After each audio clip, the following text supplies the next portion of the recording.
Bonjour, aujourd'hui on présente une autre nouveauté à la boutique Ludol, c'est Penny Paper Aventure, le temple de Apicaboo.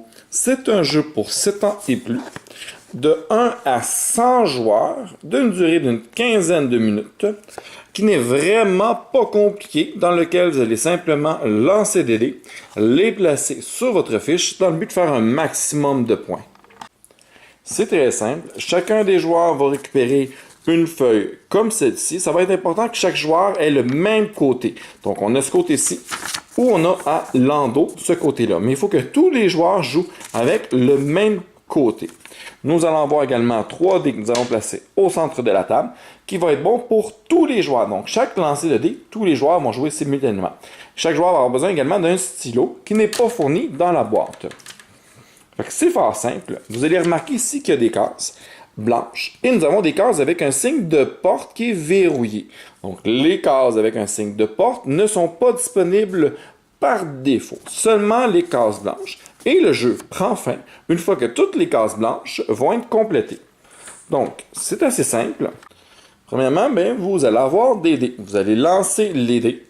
Et selon le résultat, par exemple, mettons que j'aurais ça comme résultat, vous allez inscrire un numéro dans une seule case, soit le numéro de un des 3 chiffres. Donc, on parle ici du 2, du 5 ou du 4. Soit une addition de 2 de ces chiffres. Donc, par exemple, ici 7 ou encore 6 ou encore 9.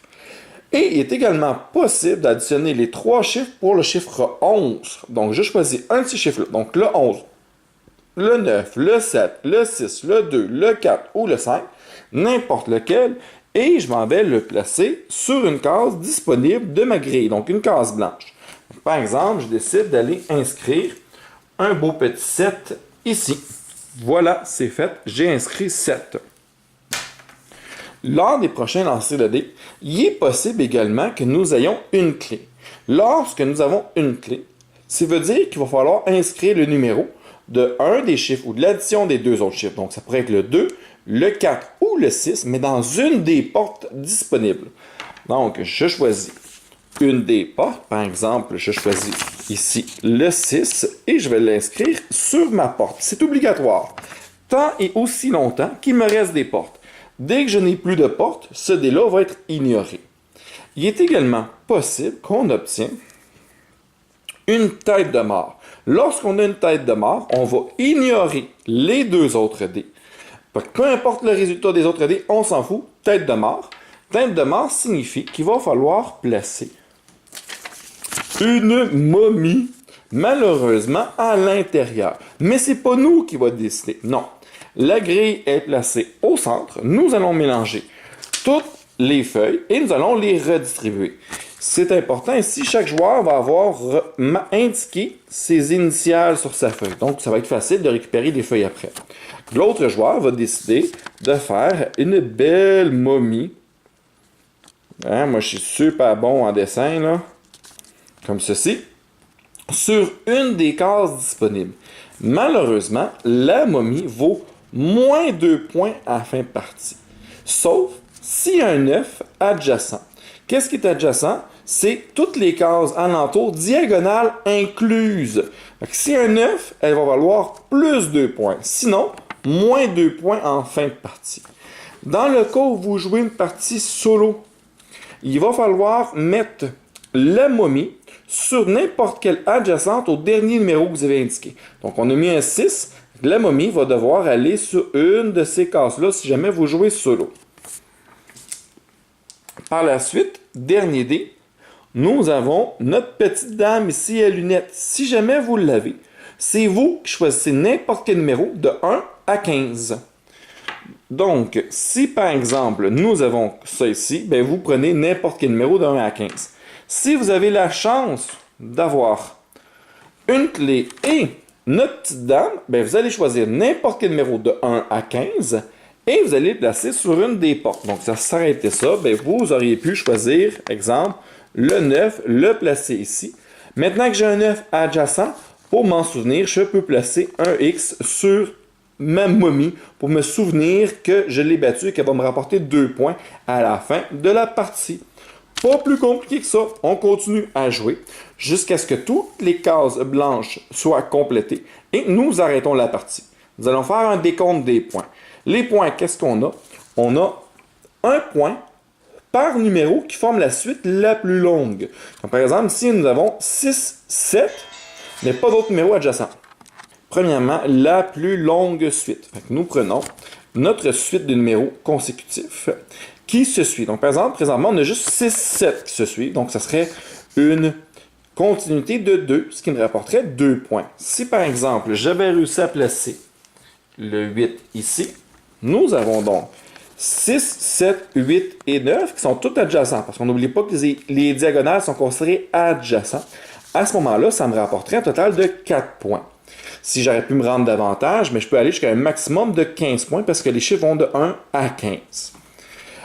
Si nous avons plusieurs suites, donc par exemple, j'ai une suite ici 1, 2, 3, 4, puis j'en ai un autre ici de 6, 7, 8, 9, ça ne me fait pas 8 points. C'est seulement une seule suite, la plus longue.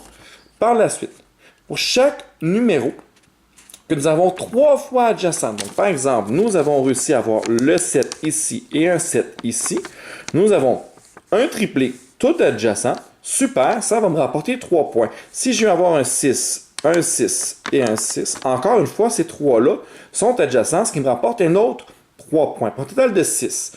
Par contre, le fait d'avoir plus que 3 ne rapporte pas d'autres points. Donc, si par exemple, si je réussis d'en avoir 4, ça ne change rien, ça me donne juste 3 points. Autre chose également, si jamais j'aurais 2 fois la même suite. Donc, si ici, j'ai réussi à placer 7, 7 et 7, ben, je n'ai pas 2 fois 3 points, c'est une seule fois par numéro. Donc, le 1, 3, 1 peut me rapporter 3 points, mais le fait d'avoir 3, 1 puis 3, 1 plus loin ne me rapportera pas 6 points. C'est vraiment 3 points par numéro différent que vous avez 3 fois adjacent. Donc, cet exemple, nous allons faire un petit calcul de points. Donc, je vais terminer la case. On va calculer ensemble ce que ça donne. Donc, on va simplement continuer la partie. Comme là, ici, je suis chanceux. J'ai 3, 6, 7. Je pourrais décider de prendre un 4, aller placer mon 4 ici. Je continue à lancer les dés. J'ai le numéro de mon choix. Donc, je serais peut-être intéressé à aller me chercher un 5. Je continue. Ici, j'aurais la possibilité d'aller me chercher un autre 5, ce que je vais faire. Ici, dans le cas présent, je pourrais aller chercher un 11. Donc, un 11. Ici, nous avons un troisième 5, ce qui serait parfait. Le chiffre de mon choix, ben, je vais aller me chercher un 10. Ici, nous avons la possibilité d'aller chercher un beau 4. Super, on va placer un 4 ici.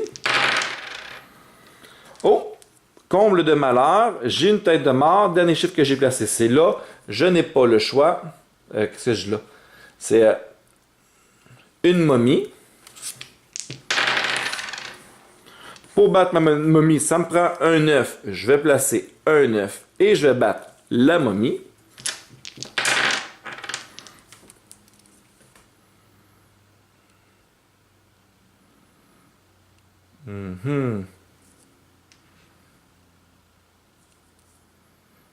Je vais placer un 2.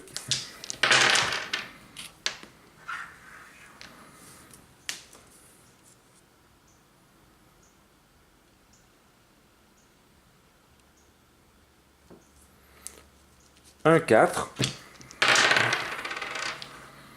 Oh, un 2, mais avec un cadenas, donc sur une porte. Le numéro de mon choix. Donc, je pourrais décider d'en profiter pour aller me rajouter un 4. Encore le numéro de mon choix. J'essaie d'aller me chercher le 4. J'ai un 2.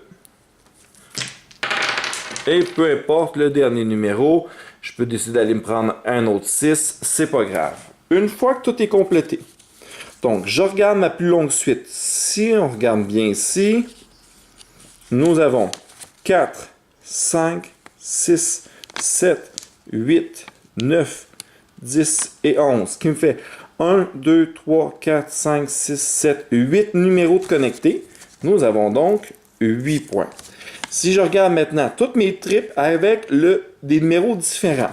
Donc, le chiffre numéro 1, je ne l'ai pas. Mais chiffre numéro 2, ici, on voit bien, j'en ai 3 qui sont adjacents une fois. Après ça, est-ce qu'on a le 3? Non. Le 4, ici, non. Mais ici, oui. Donc, nous sommes rendus à 2 fois. Le 5, oui, nous l'avons. Ça fait 3. Le numéro 6. Donc, nous restons quand même avec un triplé de 6. Fait que là, on aurait eu 1, 2, 3, 4, 5, mais ça ne change rien. On en a 3. Et voilà. Donc là, on continue. Est-ce qu'on a les 7? Oui, on a un triple 7 puis un triple 7. Mais malheureusement, on peut l'utiliser qu'une seule fois. Donc, parfait. On continue avec un triple 7. Nous n'avons pas de triple 8, ni de triple 9, ni de triple 10. Ce qui met fin. Fait qu'on recalcule. On a 1, 2, on a 3, nous en avons 4, nous avons 5. Donc, on a 5 triplés. 5 fois 3 va faire 15 points. Les têtes de mort, on a 2. Les 2 ont été battus. Chacun va valoir plus 2 pour un total de plus 4. Si on ne les avait pas battus avec des 9, à ce moment-là, il aurait valu chacun moins 2. Il ne reste plus qu'à additionner le total. Donc, présentement, ça ferait un beau total de 27 points. Super pour la grille. Justement, dans une prochaine vidéo, nous allons faire justement une petite partie d'initiation à plusieurs afin de vous montrer la dynamique d'une partie et voir si ce jeu vous intéresse. Merci pour le visionnement.